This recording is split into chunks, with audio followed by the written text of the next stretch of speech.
What's poppin', family? We back once again. Welcome to Rosedale Park, episode 6. I'm your host, Scotty V, and as always, I appreciate y'all for rocking out with me. Make sure you smash that subscribe button and follow me on all my socials. That's Scotty V with a K, you dig? I got an interesting word for us today, and all the things that are going zones on foreign soil. I want to actually come back to more of a domestic soil issue that we are facing in the 2020s, and that's friendship. Friends, how many of us have that? Friendships, man, and how they're important, especially to the male community, the black male community, but males overall in general. And an interesting stat came across my desk. Back in the 1990s, it was reported, studies were done, and it showed data that 55% of men in the 1990s stated they had a solid social friend group, solid social ties with other men they can hang out with, grab a beer with, vacation, share barbecues with, just friends. 55% of men. I thought that was kind of low because I'm a man with a lot of friends, but what's even more alarming was that in 2021,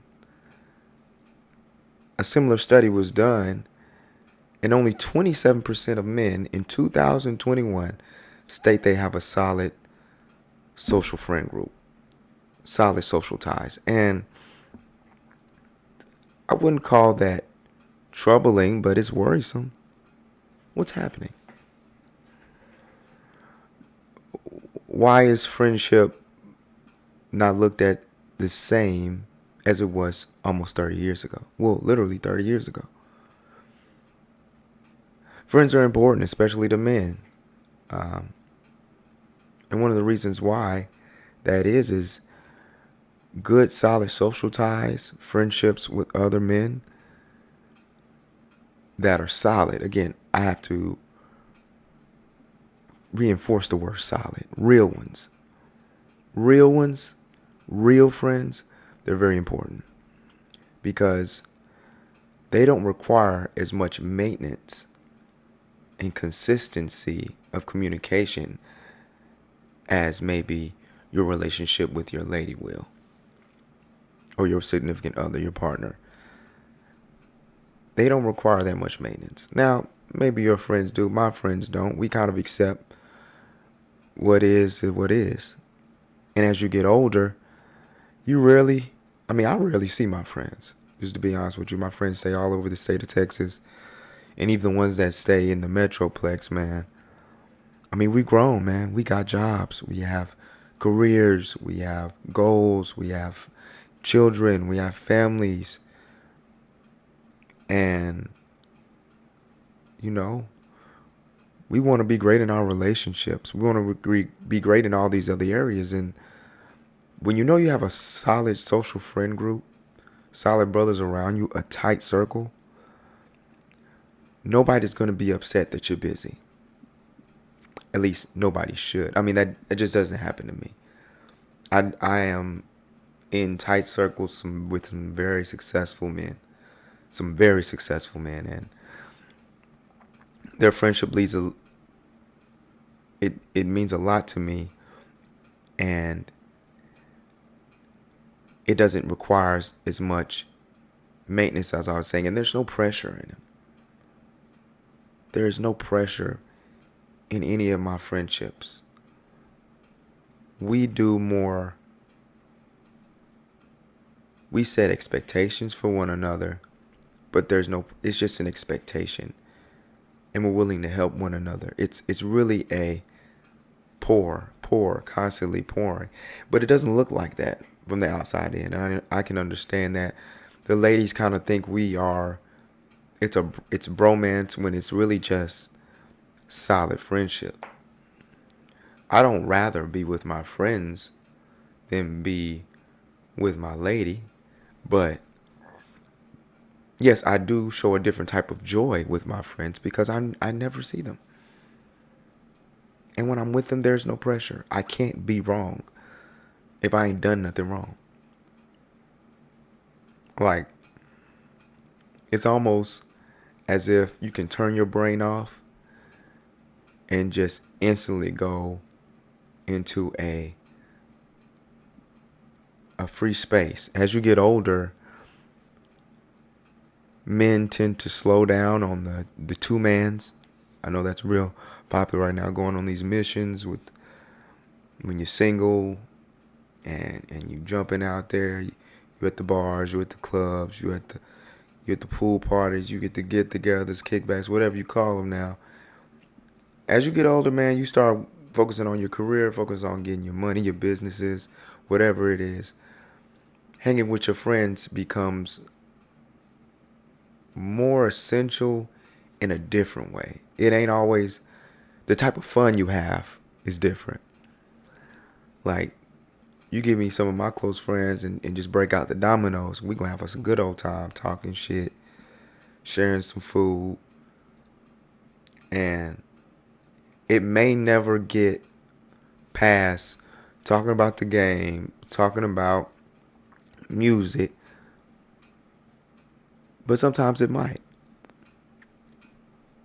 And this is why it's important. We are less likely, naturally as men, to engage in deep emotional conversations or share personal vulnerabilities. As just naturally as most men are. We aren't really going to do that. But when you have a social friend group that is solid, you are more open to randomly having these conversations. All the times I've had those kinds of conversations with a friend or friends are random. We literally stumble upon a deep conversation, and it may go on for an hour or so. And we're really building, we're really sharing things that we never intended to share on that phone call or on that get together, or you know what I'm saying, on that text thread. It just kind of just happened. It was so natural. That's another reason why friendships are important to guys. And it's another reason why I think 27%, man, that is worrisome, man. Fellas, find you a good friend group, like solid. But it don't have to be built on, oh, we need to have deep conversations. Women may ask, well, what's going on with such and such? He's good. You know, he's just going through such and such. Well, why didn't you ask any pertinent questions? Why didn't you go deeper? I didn't feel the need to. But why not? Well, when he's ready to tell me, he'll tell me. It's when we share. But I'm not going to force no man to share what he don't want to share. Another pertinent reason why friendships are important for men is because a lot of times in my friend group, we may give advice, but it don't sound like advice. Most of the times we just asking follow-up questions, if it ever gets there. And we listen. We listen and we don't judge. Now that's a fact. Now, do we call out maybe some bull that a friend is doing that may put them or another person in danger? Absolutely. Truth be told, we really advocate for y'all. Ladies, we really do. Especially, if that's a solid friend group, a solid circle of stand-up individuals, we advocate. We put in a good word. We remind them how good of a situation you got going. How you have to remain consistent. Man, keep trying. You know, don't give up. Look on the brighter side of things, you know. I'm usually that friend, but close friends only have that over a period of time And it's important that I feel that guys who don't really have that right now, there's a couple of things I would say you could do to kind of build that circle. And it can be essential, man. It's just for your mental health. Not to mention all of the financial and emotional freedom you can gain with just one relationship. Bond over common experiences if you haven't. Don't be afraid if you know somebody you hoop with. Bond over a common experience. Somebody that's at the gym that y'all cool, y'all chop it up. Bond over a common experience. I'm not saying ask the dude out on a date, but bond, build rapport with stand-up gents. Like, that's all it really takes. Consider the position that person's in their life. Consider their life's position. Ask them surface level questions to where you know, okay, I can see his perspective on some of the things we may have discussed. I'm not even saying have a 5-minute 10-minute conversation. Just, man, when you talk, make sure it's genuine. Make sure it's genuine, man. It's natural. You know, you hear on all the socials and women be surprised that you know this dude, y'all act like y'all been friends with, and all y'all did was hoop with each other for a year or two. Didn't do nothing outside of hoop. Didn't do nothing outside with this dude other than go to work with him. We've been coworkers for a year or so, for a couple of years. But naturally, you find out a lot about a person. And because guys are a little more closed off, once you two decide to be vulnerable in a way, that kind of makes you feel like, and then they stay solid on that information. You know, it's a beautiful thing, man. You got somebody that cares for you and has love for you, and there's no pressure in it. They're not expecting you to keep maintenance on this relationship. And it's a really beautiful thing. So guys,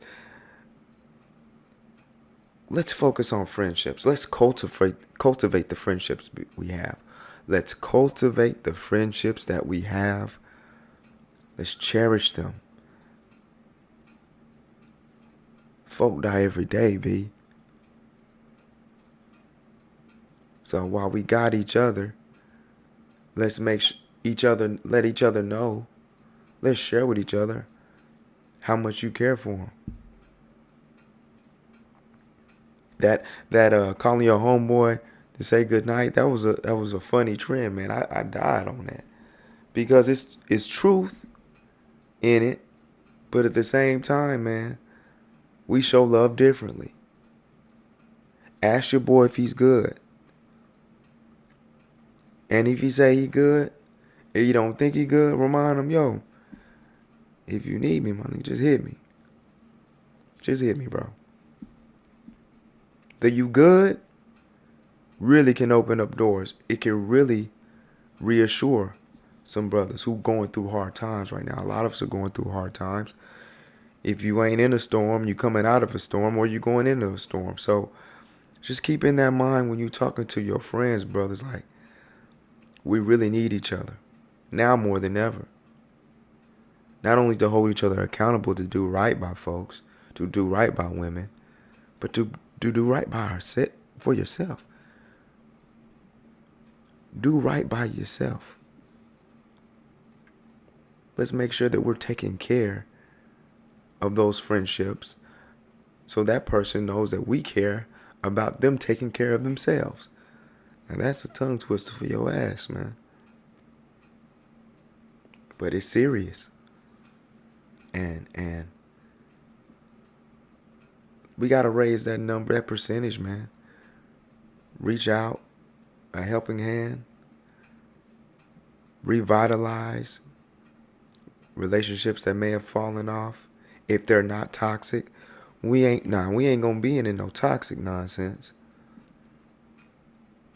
But I honestly believe God placed a lot of good brothers in my life so that I would have someone. And I'm not saying that I'm always going to be leaning on them, but they are important to me. It's not sad to say that some things I can talk about with my friends that I maybe can't talk to with my romantic partner. Can't talk about it with my lady. A lot of brothers feel like that. So just guys, let's really focus on building, really building with each other. Really savoring the moments we have with each other, because you don't get them back, and anything can happen. And one thing I pray for is that I want to watch me and my friends get old, sit in the corner playing the dominoes with our brown, talking about how silly these young kids out here today. I really want that for myself. I want that for my friends. I want old age for a lot of us. So friendship, man, let's not take ours for granted. Definitely let's cultivate them as best we can. And that kind of leads me into a different topic. I'm trying to put my friends on wine. I really am. I love wine. I'm like a ghetto sommelier. I think I know a little bit about it, a little bit. And I want us to, brothers, I want us to expand our horizons. A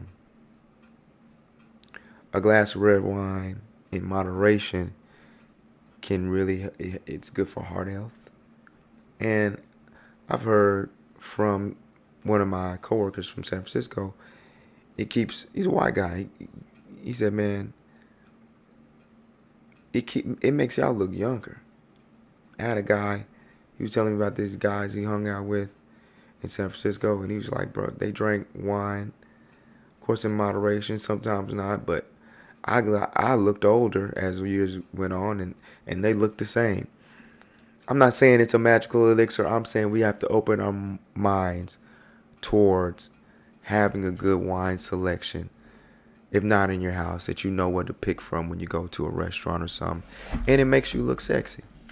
You know, I ain't gonna lie. It makes me look sexy. I don't know about you niggas, but it made me look sexy. So, some wines you gotta be aware of. You got your Cabernet Sauvignons. These are dry reds. Red wine, white wine. Dry reds, you got your Cab, you got your Merlot, your Pinot Noir, you got your Shiraz, your Zinfandels, your Malbecs. Dry wines are great pairing when you're having something hearty to eat. Maybe a steak, some pasta. You can get a good wine with some good Spanish food. Your sweet reds are going to be more like port wine. Let's stay off the port. Let's grow up a little bit. I know I got some youngsters watching me, but dry wines, man, it's an acquired taste, but give it a try, man.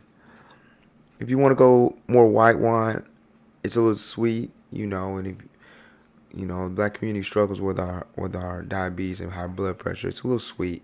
You got your Rieslings, your Moscatos. I particularly care for the dry reds. The sweet whites, man, it kind of just gives me a headache, makes my stomach hurt. But Chardonnays, Sauvignon Blancs, Pinot Grigios, those are paired with desserts most times, or very light meals, fishes, seafood, oysters, things of that nature, something real light. They go well with charcuterie boards. Actually, both red and white go well with charcuterie boards, chocolates, fruits.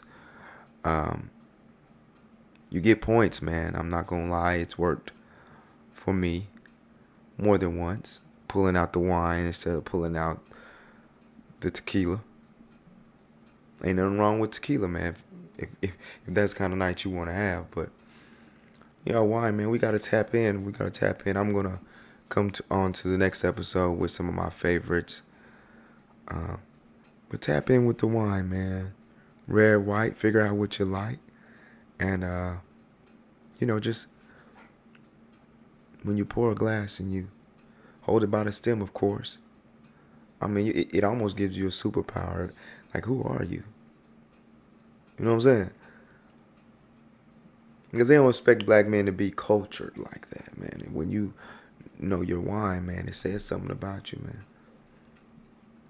Don't let them put you in a box. You did. Yeah. Anyway, the last thing I really wanted to touch on was R&B, and I talked about R&B last episode, but we are seeing a resurgence in male R&B groups and women R&B groups, and it's a beautiful thing to see. I don't know if y'all are up on Flow, girl group. They had a album come out, Access All Areas, that had a plethora of big time features on it, and it rolled. I love to hear harmonies, and they've been doing their thing. They had a really successful tour, I read as well. So that's uplifting, man, because R&B of today can be depressing and toxic, and their album was pretty good, man. It reminds me of the SWVs, the Totals, the Cherishes, you know. Um, and they have some pretty decent voices. Also, just on the flip side, the male groups are coming with it. Homegrown out of Fort Worth, Texas, 2BYG, Fort Worth, Texas is on. Has 2 singles out. And I personally like Karma. I like anything, but Karma has that New Jack Swing kind of sound. Man, they're coming with it, man, and they're from the city. So I'm really excited about what they're gonna do next. They got great harmonies. I can't wait to see if they get with a producer that knows how to produce male R&B groups, because they could really change the game, and it'll be great for the city. The Fort Worth, Texas music scene it's interesting. Fort Worth, Texas is a tough city, man. I'm not saying it's tougher than any city, but like most cities, we got that crab in the barrel mentality. And the black community is really small in Fort Worth, Texas, believe it or not. And we come from certain parts, certain areas that may not be the most ideal to cultivate artistic talent. So I like to see 2BYG really stay on course and find somebody that can show them how to create a solid R&B project. Like I said, that ballad, Anything I Believe, is called. I like it. We use a lot of 808s, and sometimes I feel like that messes with the harmony, but what do I know, man? I wish I could sing. But yeah, R&B, man, R&B groups, male and female, I hope they're coming back. I hope we get back to the love. Be on the lookout, man. I'm gonna drop another short story. I'm really excited about the script I'm working on, to be honest. I think it's gonna showcase a lot of what I think our community needs to see. Because personally, over the last couple of years, I think I have really put in my mind to step into a role where I am being more accountable and more responsible for my community, the community around me. Young black men, young black women, young women of color, young men of color, and just men in general, honestly. But it's important that we kind of show them what worked for us back in the day. Certain cartoons worked for us back in the day. Certain music, we had a variety of music. Everybody wasn't trying to sound the same. And I think that some good R&B would change that. So shout out to all the OGs that's keeping R&B alive, and shout out to these new guys. You know, we are on its way. Be on the lookout for episode 7. I'm gonna do a where to go in Fort Worth. I was at Magnolia on my last Word of the Day episode. It's a spot, man. The R&B vibes are dope. Real chill, man. Great prices. And Fort Worth, we got a few speakeasies. We got a few spots, man. It's just not it's not Houston, and nothing could ever be Houston. Houston is Houston. It's 101. And it's not Dallas. It's not San Antonio. It's not Austin. It's Fort Worth. And you kind of have to find and create your fun. And shit, you in your 30s, man. That's really it's the safest thing to do. Because these young boys out here playing, they not playing with nobody. But be on the lookout for that, episode 7. As always, man, I appreciate y'all for rocking with me. Smash that subscribe button, Scotty V. Follow me. You know what I'm saying? You know, and we're going to keep these rolling, man. As always, peace at last.